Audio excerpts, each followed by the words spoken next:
सर्वमंगल मांगल्ये शिवे सर्वार्थसाधिके शरण्ये त्र्यंबके गौरी नारायणी नमोस्तुते।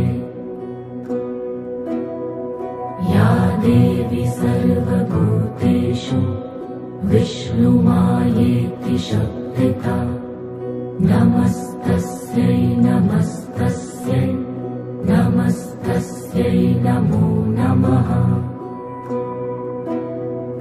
या देवी सर्वभूतेषु चैतन्येत्यभिधीयते